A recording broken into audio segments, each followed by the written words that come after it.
ये कहानी राजस्थान के कोटा शहर की एक भूतिया हवेली के बारे में है। यह हवेली राजा महाराजा के समय में बनाई हुई थी, लेकिन पिछले 18 सालों से इस हवेली में आज तक कोई भी रहने के लिए नहीं आया है। इच्छा होने पर भी इस हवेली में कोई भी नहीं रह पाता था, क्योंकि लोगों का कहना था कि इस हवेली में भूत प्रेत का साया है। जब अजीत सिंह को इस हवेली के बारे में पता चला तो उसने तय किया कि वो इस रहस्य को जानकर ही रहेगा, क्यों लोग इस हवेली में नहीं रह पा रहे हैं। उसने मजबूत इच्छा शक्ति से हवेली में रहने की पूरी तैयारी कर ली। जब उसने हवेली के अंदर जाने के लिए पैर आगे बढ़ाए तो दरवाजे पे किसी अनजान व्यक्ति ने उसे रोक लिया और नजदीक जाके बोले, कौन हो आप और किधर जा रहे हो? अजीत सिंह ने जवाब देने के बजाय उसने सामने से सवाल किया, जी आप कौन? मेरा नाम अर्जुन सिंह है और मैं यहीं पास में ही रहता हूँ। अजीत सिंह ने कहा, ओह अच्छा, मैंने सुना है कि ये एक भूतिया हवेली है और यहाँ कोई नहीं आ पाता है, इसीलिए मैं इस हवेली में एक दिन रुकने का फैसला लिया है। अर्जुन सिंह ने कहा, जी हाँ, आपने सही सुना है और आप भी अंदर मत जाइए। मेरी माने तो आप भी वापस लौट जाइए, यहाँ बहुत खतरा है।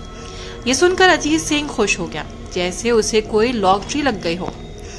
अर्जुन ने उसकी खुशी को देखकर बोला, आप क्यों खुश हो रहे हैं? आपको तो भूत का नाम सुनकर डर लगना चाहिए। शायद आपको नहीं पता होगा कि मैं भूत प्रेत में काफी दिलचस्पी रखता हूँ। अजीत ने कहा, अगर इस हवेली में भूत है तो मैं अंदर जाकर रहूंगा और सारी सच्चाई का पता भी लगाऊंगा। इतना कहकर अजीत सिंह उस हवेली में चले गए। अंदर जाकर अजीत ने अपने बैग को साइड में रखा और हवेली के चारों ओर देखने लगे। सारे रूम भी चेक कर लिए। बाद में ड्राइंग रूम में आकर सोफे पर बैठ गए। उसने वहां बैठकर दारू के 2-4 पैक भी लगा लिए। वहीं अचानक उस रूम में लाइट का एक बल्ब चालू बंद होने लगा, लेकिन अजीत ने उस पर ध्यान नहीं दिया। थोड़ी देर बाद दूसरा बल्ब चालू बंद होने लगा, फिर तो हवेली की सारी लाइट चालू बंद होने लगी। ये सब देखकर अजीत अपनी जगह पे खड़ा हो गया और संपूर्ण सचेत हो गया। अचानक उसके सामने एक छोटा टेबल हवा में उड़ने लगा, लेकिन तकरीबन 6 फुट हवा में ऊपर जाके गोल गोल घूमने लगा और बाद में अजीत की ओर तेजी से आने लगा।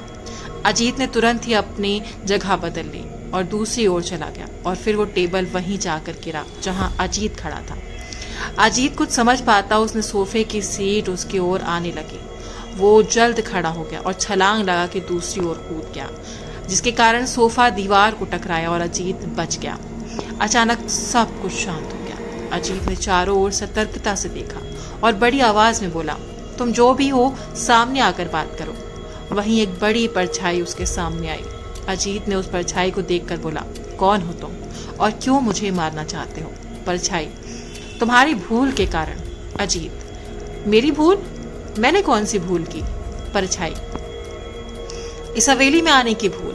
मैं किसी को भी इस हवेली में खुश नहीं देख सकता। अजीत, लेकिन क्यों? वो परछाई ने जवाब दिया, आज से 18 साल पहले इस हवेली के मालिक ने मुझे यहीं पर मार डाला था। मेरी कोई गलती भी नहीं थी। इस कारण की वजह से मेरी आत्मा इस हवेली में भटकती रहती है। मैं किसी को भी इस हवेली में नहीं रहने दूंगा, क्योंकि इस हवेली में मेरा खून हुआ था।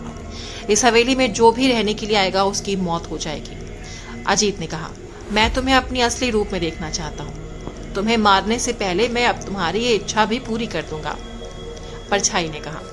और फिर उस परछाई ने एक भयानक दरमियाना रूप ले लिया। उसका चेहरा इतना भयानक था कि अजीत भी एक क्षण के लिए डर गया, लेकिन दूसरी ही क्षण में उसने अपने आप पर काबू पा लिया। बाद में इसने अपनी जेब में से सफेद पाउडर निकाला और उस भूत पर फेंक दिया। भूत पर पाउडर पड़ते ही वो जलने लग गया। बड़ी बड़ी ज्वाला उठने लगी और वो जोर जोर से चिल्लाने लगा और बाद में पूरी तरह से जल गया। उसके बाद अजीत ने चैन की सांस ली और वो वहां पर सो गया।